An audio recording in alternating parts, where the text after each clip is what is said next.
my dear brothers and sisters, last June, young people from all over the Philippines gathered in the Archdiocese of Nueva Cáceres in Naga, in Bicol, for the National Youth Day.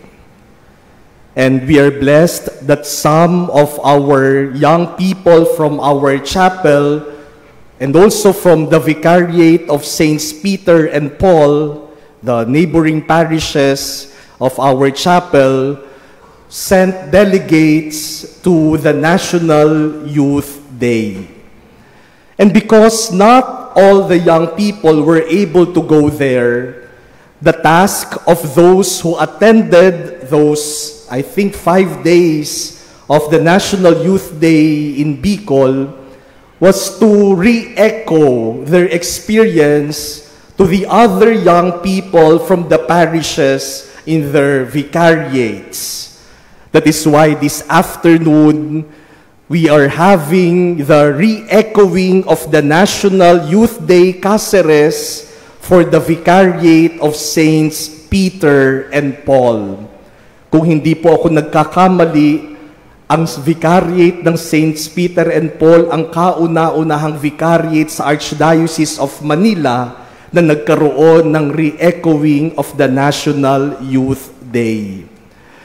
And there in Bicol, during those 5 days of being together with the young people from other parts of the country, they called each other katuod.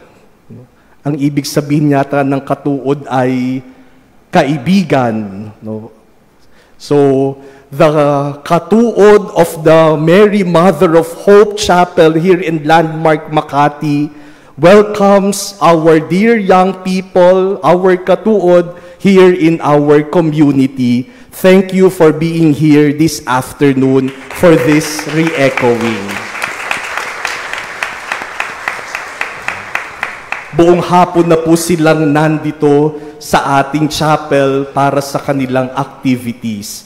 Thank you for your presence, my dear young friends.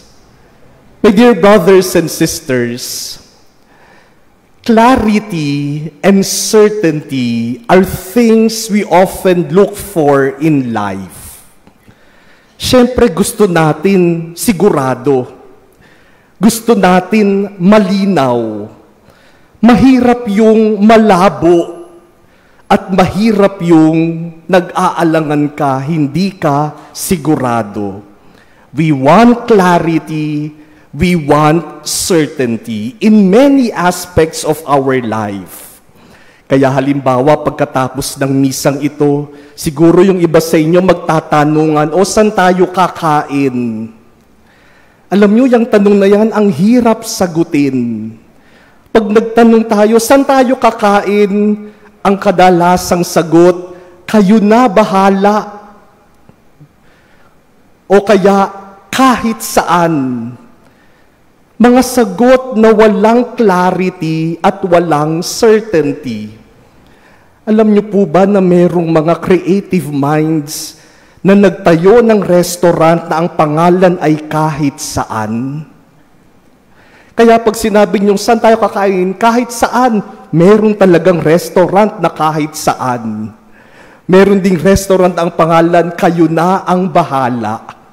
Kaya kapag sinabihan ka, kayo na bahala, meron talaga kayong mapupuntahan. At minsan maraming nag-aaway dahil lamang sa tanong na saan tayo kakain. Kasi walang katiyakan at walang linaw ang ating mga sagot. Kahit sa ating mga kabataan, I'm sure many of you are looking for clarity and certainty. For example, in relationships. Mahirap yung relationship na walang label. Ano ba tayo? Madalas tayong magkasama. Madalas tayong mag-usap. Palagi tayong magkasama, napaka-sweet natin, pero walang label, walang clarity, walang certainty. And so we always look for clarity and certainty in life. Mabuti na yung malinaw at mabuti na yung sigurado. But you know, my dear brothers and sisters, Jesus in our readings this Sunday remind us that in our life of faith, there is not always clarity and certainty. Our life of faith is not built on clarity and certainty. Our life of faith is built on trust. Tiwala. In our first reading today, or in our second reading today, Abraham is given to us as a great model of faith. Abraham was requested by God to leave his hometown, his homeland, to go to a place where God would lead him. God orders Abraham to leave and go to a place that God did not say where. Sabi lang sa kanya ng Diyos, sige, umalis ka na dyan sa bayan mo at dadalhin kita sa isang bayan na para sa iyo. God did not give him a map. God did not explain to him every step of the way. God simply said, go. Mahirap yun.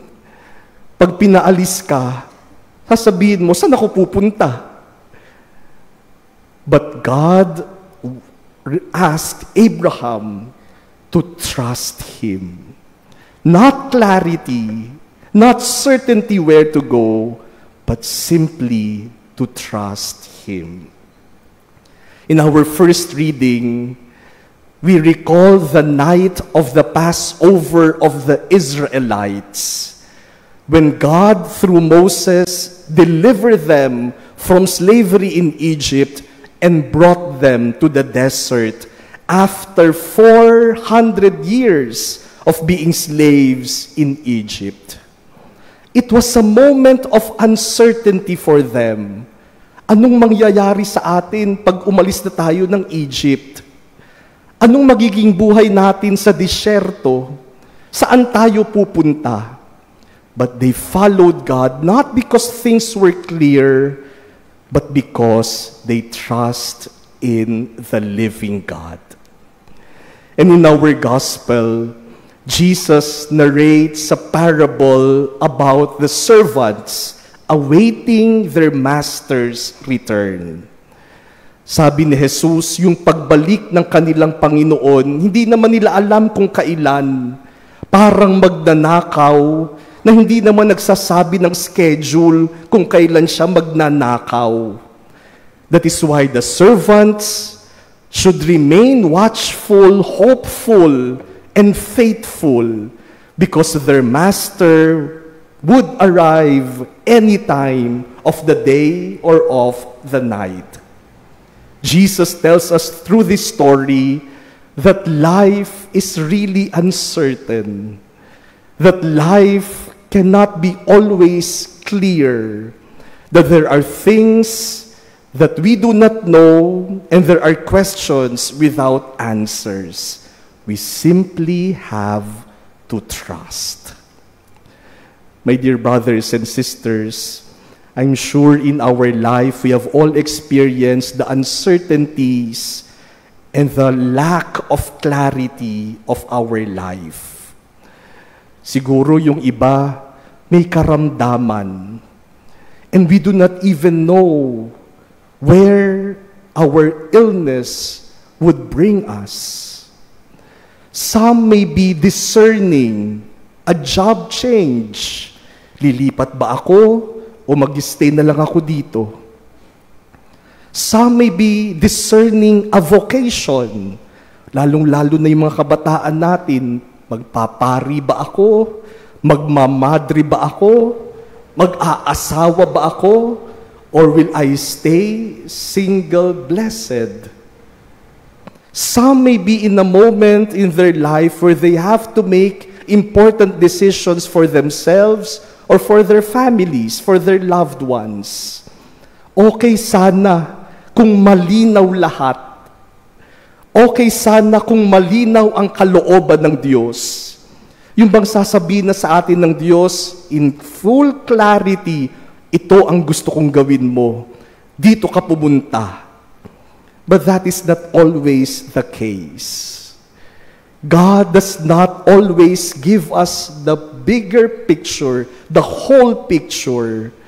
God simply gives us the light for the next step. And so we really have to have a lot of faith and trust. Because faith does not mean having all the answers. Faith is trusting the one who does. Faith is stepping into the unknown, not because the path is clear, but because the one who calls you is trustworthy. Our Blessed Virgin Mary, Our Lady of Peña Francia, when she said yes to the angel, she did not know what will happen to her life and how things will unfold. When the apostles followed Jesus, they did not know where Jesus would bring them. They simply trusted. The theme of the National Youth Day is connected to the theme of the Jubilee year, hope. And you know, hope is only possible because we know that life is uncertain and unclear. If everything is known, if everything is clear, if everything is certain, we do not need hope. Kaya ka umaasa kasi may mga bagay na hindi pa malinaw sa'yo, na may mga hindi ka makita, mga sagot na hindi mo alam. Hindi mo maalam yung mangyayari sa hinaharap. That is why we hope. And so people who have hope are people who accept the uncertainties of life. People who have hope are people always ready to trust in God.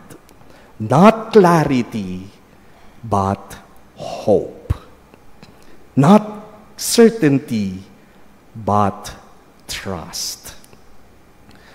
I remember when I was about to enter the seminary almost 30 years ago. Hindi pa pinapanganak itong mga to. No? Baka yung mga magulang nito, mga bata pa rin. I was in 4th year high school. And everything is ready. No? Bakasyon na, no? I graduated from high school at malapit na kaming pumasok sa seminaryo. At that moment, no, a few weeks before entering the seminary, bigla akong nagkaroon ng takot at pagdududa. Sabi ko sa sarili ko, ayoko na yatang tumuloy. Kasi sabi ko, kakayanin ko ba? Tatagal ba ako sa seminaryo? Magiging pari kaya ako? I do not know. Parang ang labo-labo. Kaya sabi ko, ayoko na. So I told my parents, sabi ko, nagdadalawang isip na ako. Parang ayoko nang tumuloy sa seminaryo. Sabi ng magulang ko sa akin, sandali, linawin natin. Sabi nila, ayaw mo na ba talaga? O natatakot ka lang? And I told them, gusto ko namang maging pari. Kaya lang natatakot ako kasi marami akong hindi sigurado at hindi alam. Kasi natatakot ako na baka totoo na sa seminaryo, galunggong at gulay ang ulam araw-araw. Eh, nung pumasok naman po ako sa seminaryo, nagtatabaan kaming lahat. Natakot ako na baka sa seminaryo hindi na ako makauwi, nung nakakulong na kami doon. Eh yun naman pala, palagi naman pinapalabas yung mga seminarista. No? Ang dami kong takot, kaya ayoko na sana. Pero sabi ng magulang ko, tingnan mo, ayaw mo na ba o natatakot ka lang? Kung ayaw mo nang magpari, huwag ka nang pumasok, sabi nila sa akin. Pero kung natatakot ka lang, subukan mo muna. Kung after one day, talagang ayaw mo na, susunduin ka namin. Kung after 1 week, talagang hindi mo kaya, umuwi ka, susunduin ka namin. Just do not give up without even trying. And so I entered the seminary not with clarity, but with trust. And that was the beginning of my whole wonderful journey of seminary formation and the priesthood. Not because everything was clear, but only because of trust in God. My dear brothers and sisters, today, let us not ask God to make everything clear and certain for us. That will never happen. Let us just ask God to deepen our trust in Him. One line in our responsorial psalm this Sunday says, Lord, may your mercy be on us as we place our trust in you. Take note, not certainty, not clarity, but only trust. Together, stay awake and be ready, for you do not know on what day the Son of Man will come.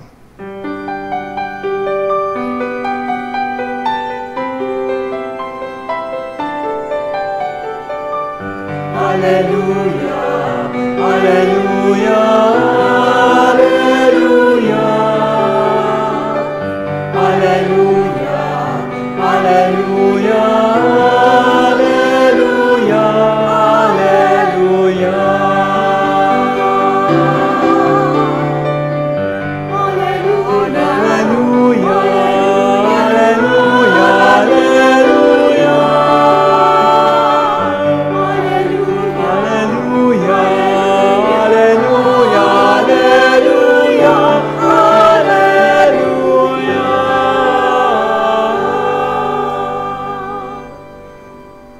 The Lord be with you. And with your spirit. A reading from the Holy Gospel according to Luke. Glory to you, O Lord.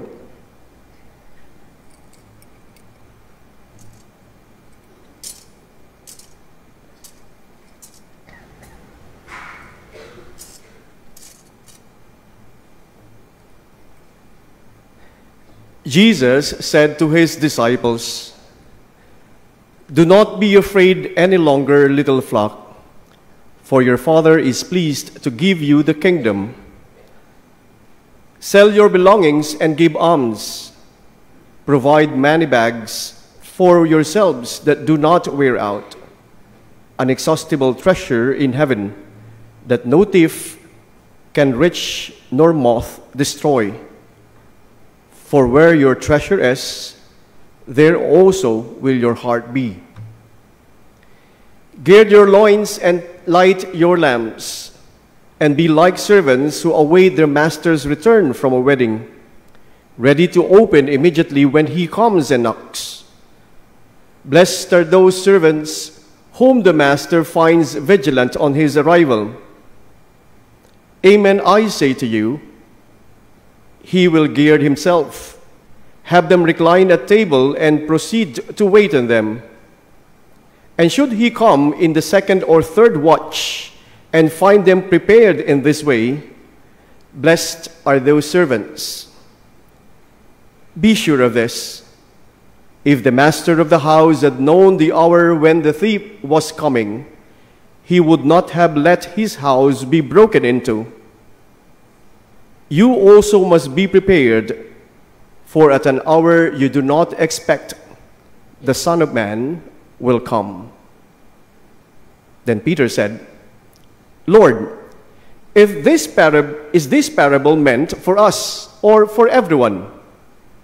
And the Lord replied, Who then is the faithful and prudent steward whom the master will put in charge of his servants to distribute the food allowance at the proper time? Blessed is that servant whom his master on arrival finds doing so. Truly I say to you, the master will put the servant in charge of all his property. But if that servant says to himself, "My master is delayed in coming," and begins to beat the men servants and the maid servants, to eat and drink and get drunk, then that servant's master will come on an unexpected day at an hour unknown, and will punish the servant severely and assign him a place with the unfaithful. That servant who knew his master's will, but did not make preparations nor act in accord with his will, shall be beaten severely. And the servant who was ignorant of his master's will, but acted in a way deserving of a severe beating, shall be beaten only lightly. Much will be required of the person entrusted with much, and still more will be demanded of the person entrusted with more. The Gospel of the Lord.